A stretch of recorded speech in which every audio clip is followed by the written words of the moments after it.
Hey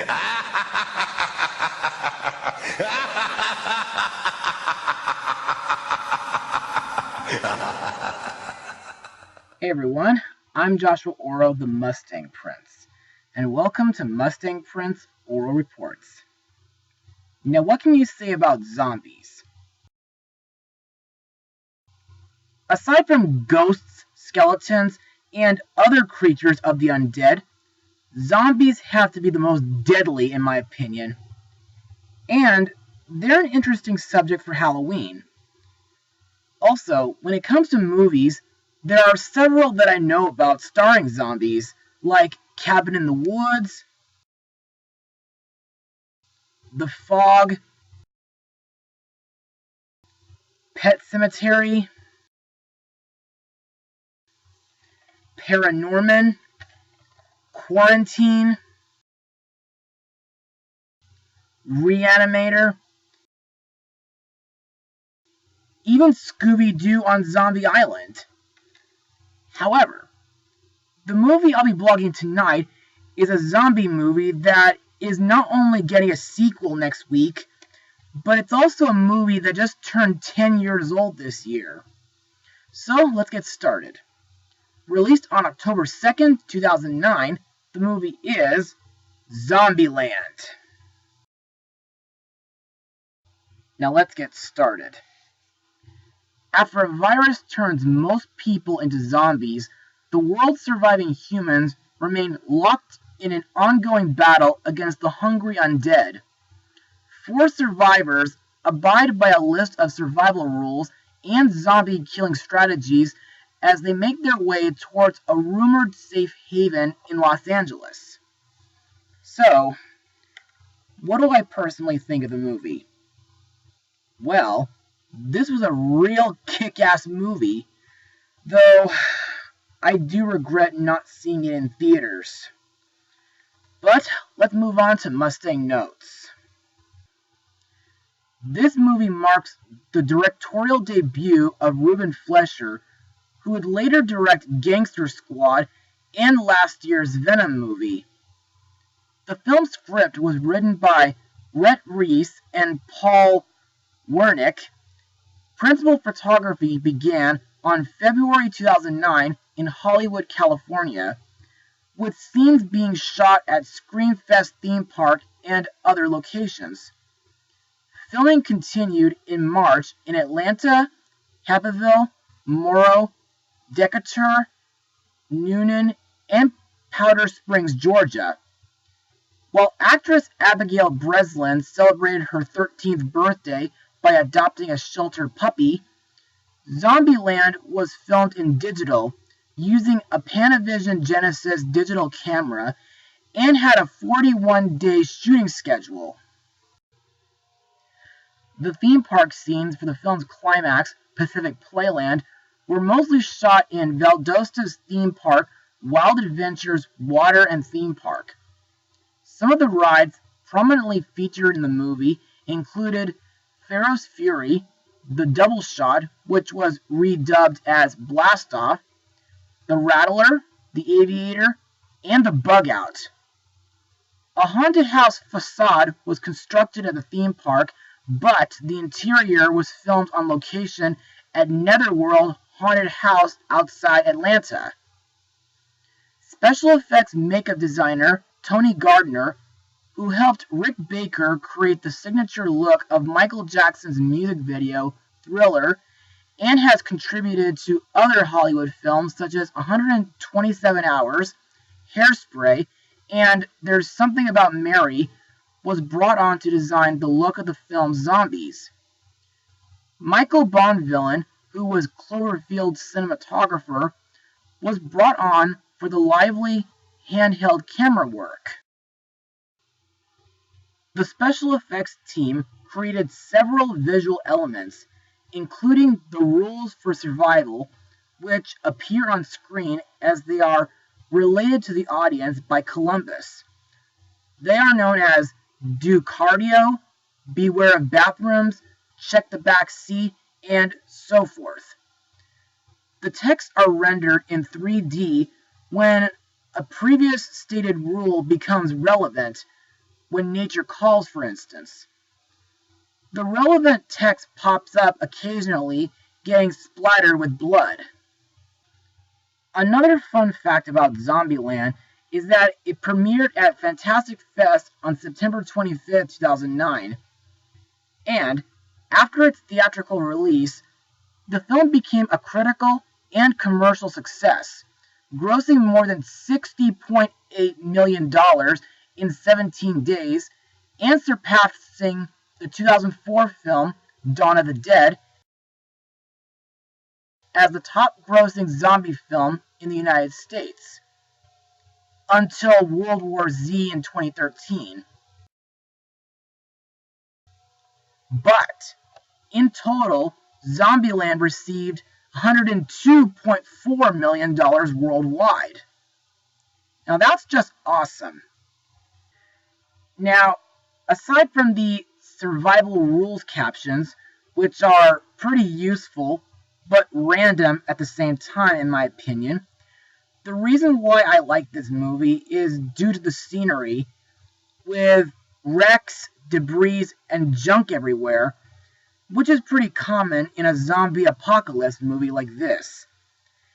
And some of my favorite scenes in this film include the zombie fights, like in places like a grocery store and during the final climax at Pacific Playland. I also like the setting in Los Angeles, which is the city I was born in, though I hated the 2012 advertisement poster. And I did like the scene where our heroes are exploring Bill Murray's house, but, in my opinion, the funniest part of the movie is when the gang breaks stuff at a Native American-styled shop. And now let's move on to the characters and the cast.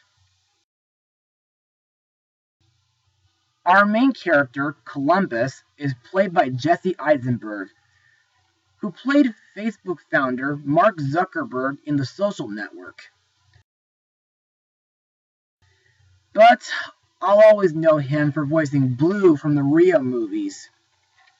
Anyway, Columbus is a young man who lived alone in a beat-up apartment before becoming one of the few survivors of the zombie apocalypse.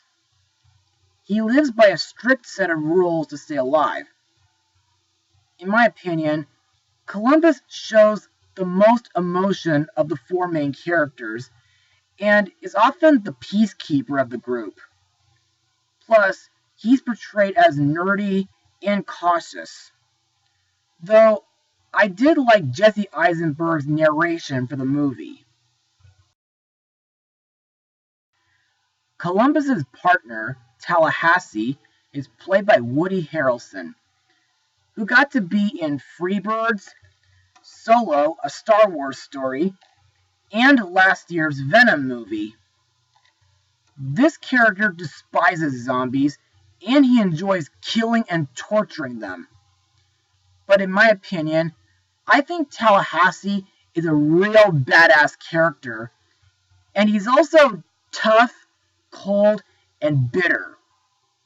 But, as the film progresses, he slowly becomes a warmer and kinder person. Plus, he also has a major obsession for Twinkies. Plus, his backstory on what happened to his son was very, very emotional. Next up is Columbus's love interest, with Cheetah, played by Emma Stone, best known from Superbad, The Amazing Spider-Man, and Gangster Squad. And she got to voice Eat Crude in DreamWorks' The Croods, which will be getting a sequel next year. Oh, why? But, on the bright side, she'll be playing Cruella de Vil in Disney's upcoming Cruella movie. Anyway, Cheetah is one of the few survivors of the zombie apocalypse, and she's overly protective of her little sister, Little Rock. I find Cheetah to be a very clever person, and she's really sneaky when it comes to conning men out of money by using her looks. Plus, I really do like her relationship with Columbus. The last member of the party is Cheetah's 12-year-old sister, Little Rock, played by Abigail Breslin. Best known from Air Buddies, Nim's Island, Rango, and The Call.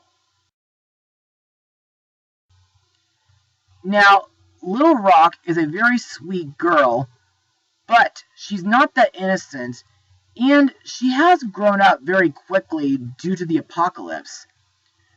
She's also proficient with firearms, claiming to have attended this due to playing violent video games. Rounding out the cast is Amber Heard, who played Mara in Aquaman, playing Columbus's ill-fated neighbor, 406, who becomes the first zombie that he kills, and Bill Murray as a fictionalized version of himself, disguised as a zombie to travel around Los Angeles. And now let's move on to my final words. Overall, Zombieland may be an excellent movie, with a well-written script, hilarious moments, badass fight scenes, as well as relatable characters. However, there are a few flaws. For example, this movie can be gory here and there, and there are some mature content and rude language. So, with this movie being rated R, I wouldn't recommend this movie for anybody under the age of 17 to watch this.